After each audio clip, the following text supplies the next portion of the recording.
Nah, untuk klasifikasinya keamanan sistem.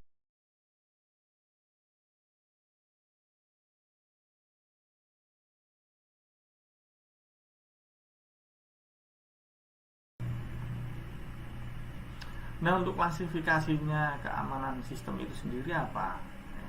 Menurut David Ickof, bahwa ada 4 tingkat yang harus diperhatikan dalam mengklasifikasikan keamanan. Jadi pada intinya menurut David Ickof itu ada 4 klasifikasi sebuah keamanan komputer. Yang pertama adalah keamanan fisik atau physical security. Yang kedua adalah manusia atau human. Ada yang menyebut human security, ada yang menyebut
Selamat pagi teman-teman, selamat bertemu kembali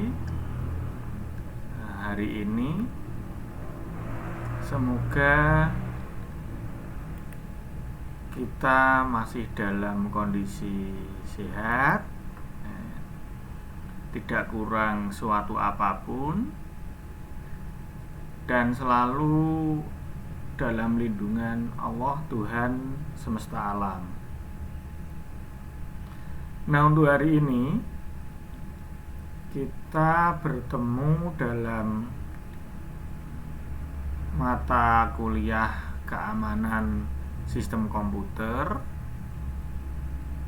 Nah, kebetulan untuk hari ini tema atau materi kita tentang klasifikasi keamanan sistem.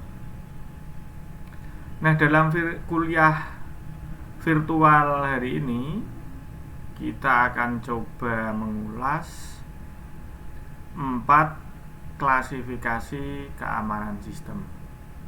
Nah, dari 4 klasifikasi nanti kita bisa mengetahui bahwa pada level-level tertentu keamanan sistem itu membutuhkan suatu teknik, suatu cara, suatu metodologi tertentu.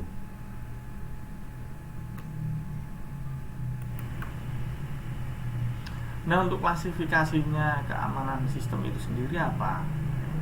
Menurut David Eckhoff, bahwa ada 4 tingkat yang harus diperhatikan dalam mengklasifikasikan keamanan.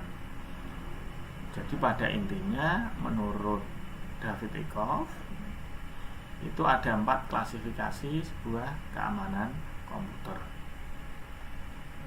Yang pertama adalah keamanan fisik atau physical security. Yang kedua adalah manusia atau human. Ada yang menyebut human security, ada yang menyebut personal security.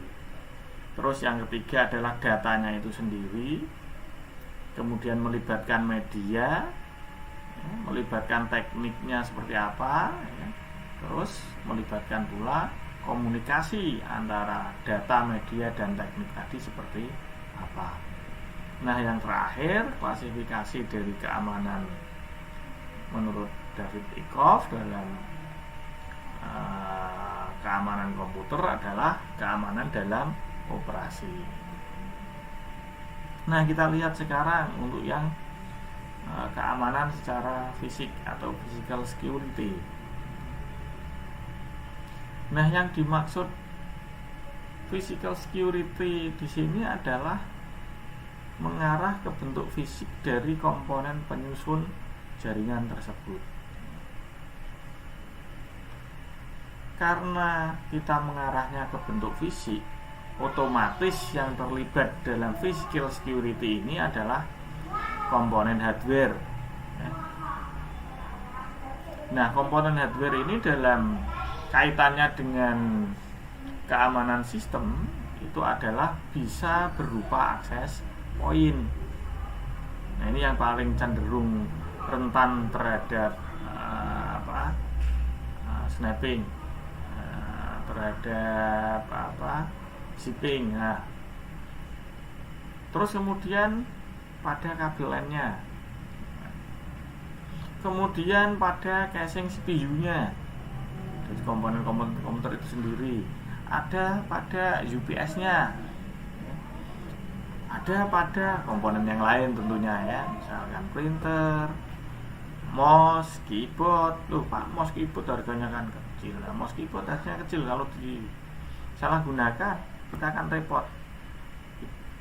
Keyboard, mouse disembunyikan saja kita sudah nggak bisa ngetik ya, dan lain-lain. Sehingga kita sebagai orang komputer, terlebih lagi mahasiswa-mahasiswa ilmu komputer, harus memahami ini secara fisik.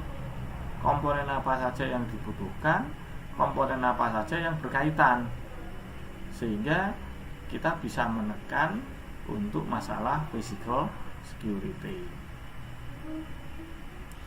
Nah, gangguan fisik eksternal ya, gangguan fisik eksternal dari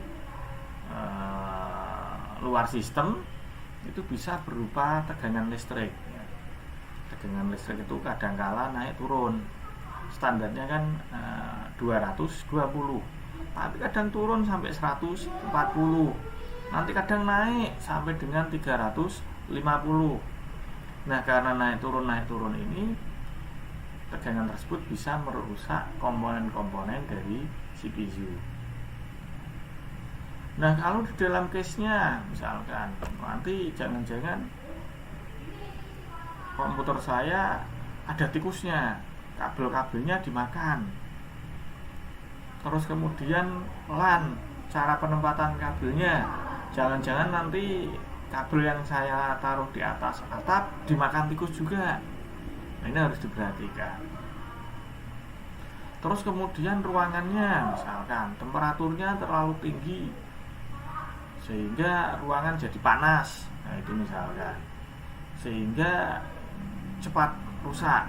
Nah, ini namanya adalah gangguan fisik secara eksternal. Terus kemudian untuk support gangguannya, misalkan kalau listrik mati komputer saya nggak bisa nyala, berarti saya butuh UPS. Nah, seperti itu. Supaya nanti data yang saya kirimkan cepat, berarti kabelnya saya butuh yang kategori seperti ini.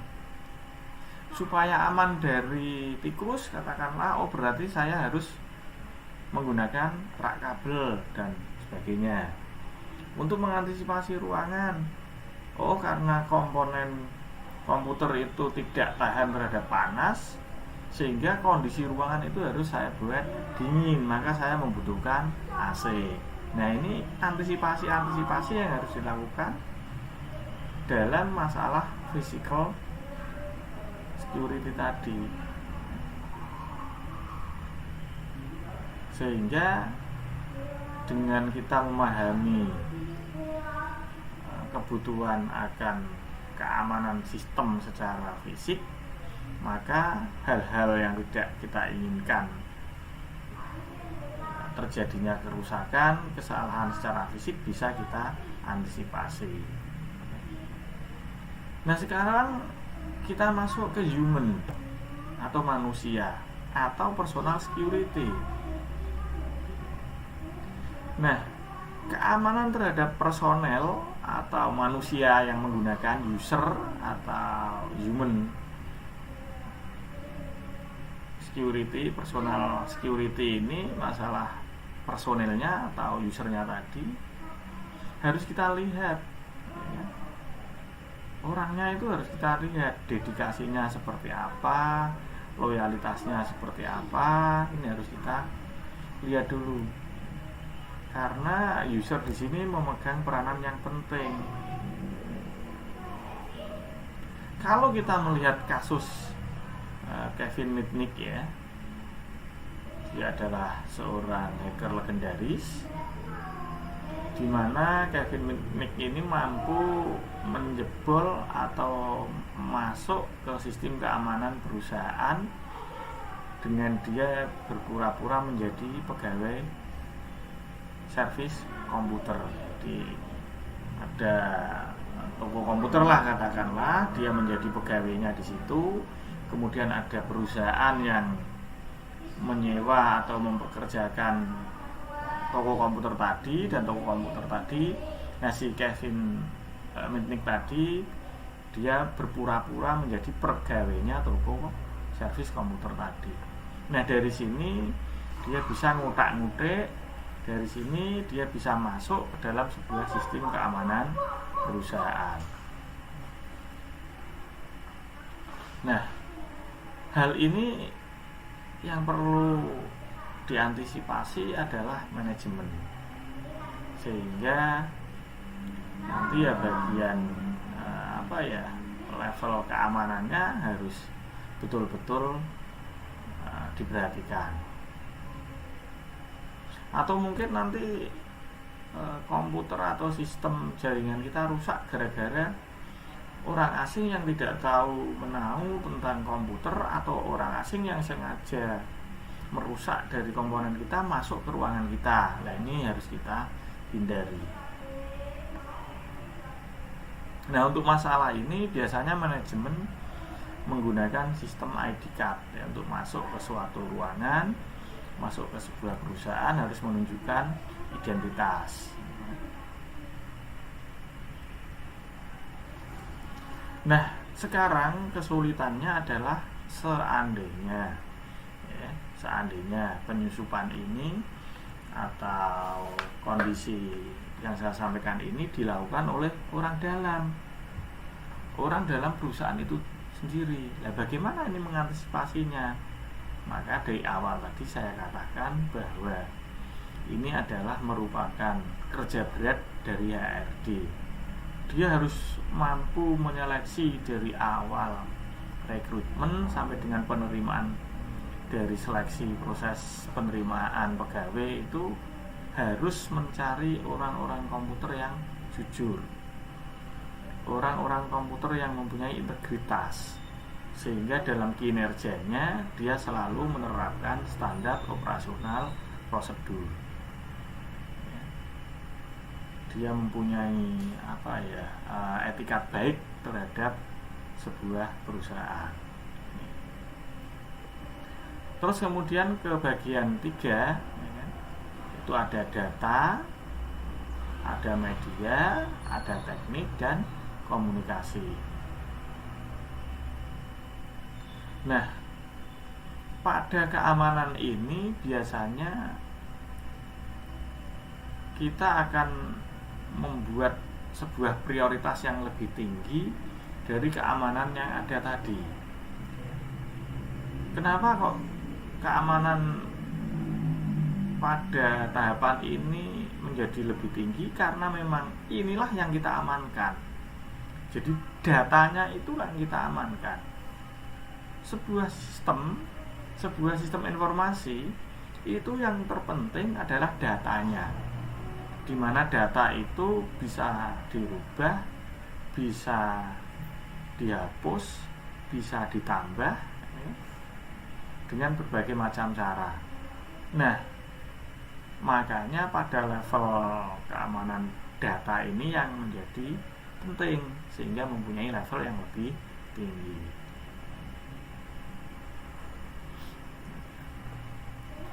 Nah, ini ada contoh kasusnya, ya kan? Katakanlah dalam jaringan A terjadi komunikasi transfer file dilakukan dengan sistem sharing. Jadi katakanlah komputer saya share, ya kan? Nah, nanti setelah saya share, otomatis data yang ada pada komputer saya bisa dilihat oleh orang yang tergabung atau orang yang terkoneksi ke jaringan saya, dapat diambil oleh orang yang terkoneksi ke sistem komputer saya. Sehingga apa? Sehingga harus ada pemberian izin. Di sini komputer saya harus saya proteksi sendiri, harus saya kasih tingkat security sendiri. Misalkan ada yang user A, user XYZ, nanti saya izinkan untuk mengakses data apa saja. User ABC nanti mengakses data apa saja. Nah, ini contoh kasus dalam hal transfer data dengan menggunakan komunikasi, ya. Nah, ini nanti materi bisa dibaca-baca sendiri di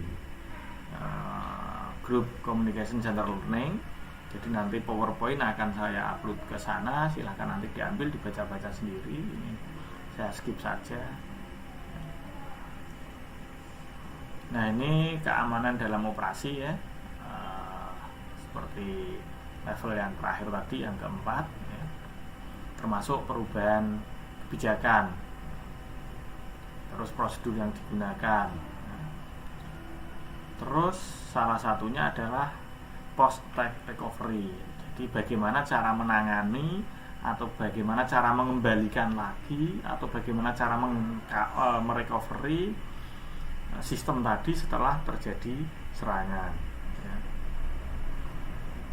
Nah, ini yang kacau itu nanti kalau perusahaan tidak memiliki dokumen kebijakan dan prosedur masalah hal semacam ini. Makanya masalah keamanan dalam operasi ini, kalau nanti kita menjadi teman-teman menjadi manajer IT, saya harap betul-betul diperhatikan masalah polisi atau kebijakan mengenai keamanan dalam operasi ini untuk mengantisipasi masalah keamanan komputer atau keamanan sistem informasi atau keamanan data. Nah, aspek-aspek dalam keamanan komputer nanti bisa meliputi autentikasi. Autentikasi itu agar menerima informasi dapat memastikan keaslian pesan. Jadi autentikasi itu untuk ngecek pesan yang dikirim itu asli atau tidak. Kalau asli ya saya terima, kalau tidak saya tolak. Itu yang pertama. Jadi harus ada autentikasi. Terus yang kedua adalah integrity atau integritas. Jadi keaslian pesan yang dikirim melalui sebuah jaringan yang dapat dipastikan bahwa informasi yang dikirim tidak dimodifikasi. Jadi masih asli, pesannya itu asli. Kalau tadi kan memastikan pesan dari siapa, ya. Kalau autentikasi itu, pesannya ini datang dari A seharusnya, tapi ini kok datangnya dari B, itu bukan asli, pengirimnya palsu. Kalau integrity, pesannya itu sudah dirubah-rubah atau belum?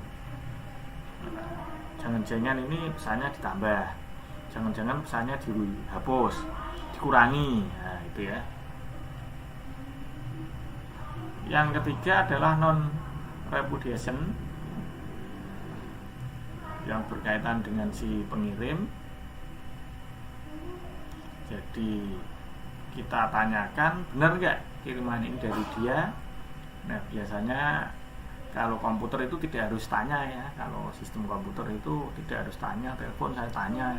Tapi dalam level tahapan autentifikasi nanti sudah ada namanya validitas, cek validitas pengirimnya ini betul-betul dari si A lagi.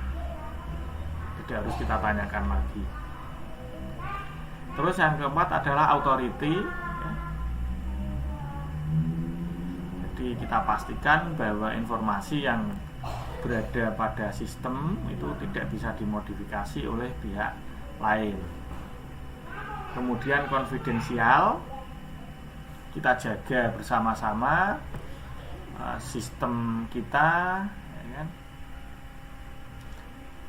Kita lindungi data-data kita yang kita kirimkan ke orang lain agar orang yang kita kirimi data, orang yang kita istilahnya beri informasi tadi yakin bahwa data atau informasi itu benar-benar dari kita, bukan dari pihak lain. Kalau dari pihak lain pun nanti ada autentifikasinya lagi. Terus berikutnya adalah privasi. Nah, kalau masalah privasi ini adalah masalah pribadi. Jadi data-data itu yang tidak boleh diakses oleh orang lain. Biasanya data-data ini yang bersifat privasi itu data-data perbankan, data-data kepolisian, data-data keamanan, itu biasanya sifatnya privasi. Terus availability, ketersediaan informasi yang dibutuhkan, ini juga harus dijaga. Jangan sampai sistem informasi itu mudah diserang, apalagi mudah dijebol. Terus yang berikutnya adalah akses kontrol. Nah, akses kontrol ini membagi level beberapa user, ya, mungkin ada yang dikasih full akses, ada yang aksesnya sebagian, ya, dengan menggunakan kombinasi user ID dan password. Terus kemudian kita masuk ke security attack, keamanan serangan ya. Security attack biasanya itu adalah merupakan serangan terhadap keamanan sistem informasi. Nah, hal ini bisa dilihat dari sudut pandang peranan komputer itu sendiri. Dia berperan sebagai apa? Terus jaringan komputer itu fungsinya sebagai apa? Sebagai penyedia informasi atau dia sebagai penyedia data? Atau mungkin dia sebagai pengatur level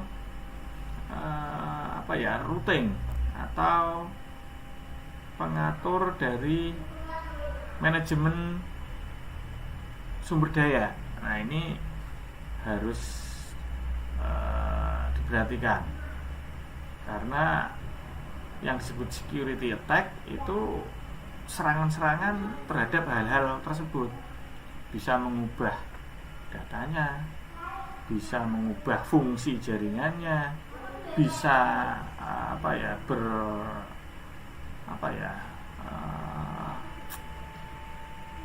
manipulasi, dia bisa memanipulasi sebagai pengguna, sebagai kon tertentu gitu ya. Nah, dalam security attack ini nanti ada beberapa kemungkinan menurut Walter Stelling. Itu yang pertama adalah interruption, di mana yang disebut dengan interruption adalah perangkat sistem itu menjadi rusak atau tidak terdeteksi alias tidak tersedia, sehingga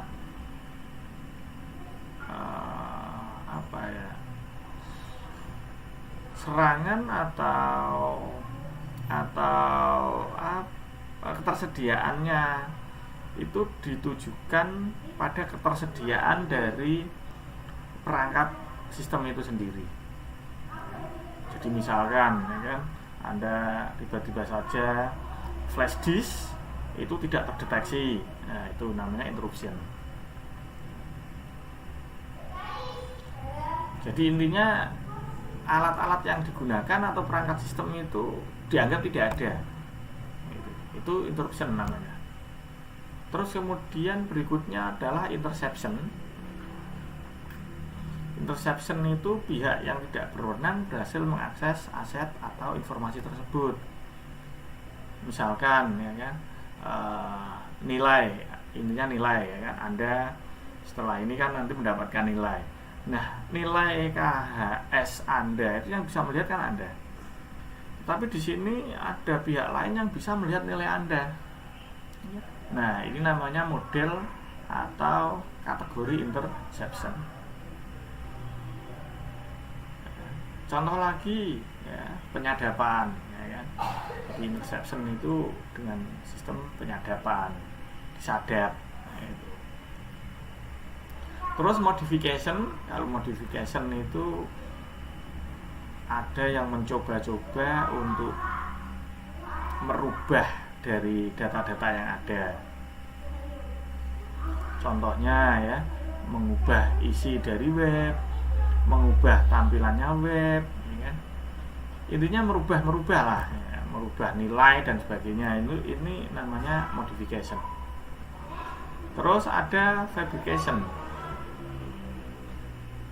Kalau fabrication ini biasanya mirroring, dia membuat sesuatu yang hampir mirip. Kalau akhir-akhir ini Facebook ya, halaman Facebook itu ketika Anda ada link, suruh memasukkan atau suruh mengakses link tersebut, ketika diakses linknya, diklik, muncul seakan-akan ada halaman Facebook di mana Anda suruh login, suruh memasukkan username, suruh memasukkan password. Nah, hal ini kalau Anda lakukan, maka otomatis akun Facebook Anda, akunnya tercuri. Nah, ini namanya fabrication. Nah, sekarang kita akan melihat sedikit tentang hacker. Jadi nanti kita bedakan antara hacker dan cracker. Sebetulnya masyarakat kita atau orang-orang awam di sekitar kita itu menyebut hacker dan cracker sudah agak bias. Jadi nanti kita selaku orang-orang komputer harus spesifik dan tahu persis apa yang disebut hacker, apa yang disebut cracker. Nah, sebetulnya yang disebut hacker adalah orang yang mempelajari, menganalisa, dan selanjutnya bila menginginkan bisa membuat, memodifikasi, atau bahkan mengeksploitasi sistem. Jadi Anda misalkan ada sebuah sistem, Anda itu mempelajari, oh sistemnya seperti ini, Anda analisa, terus kemudian jika Anda itu tertarik, ya kan, Anda bisa membuat. Terus kemudian sistem itu Anda modifikasi.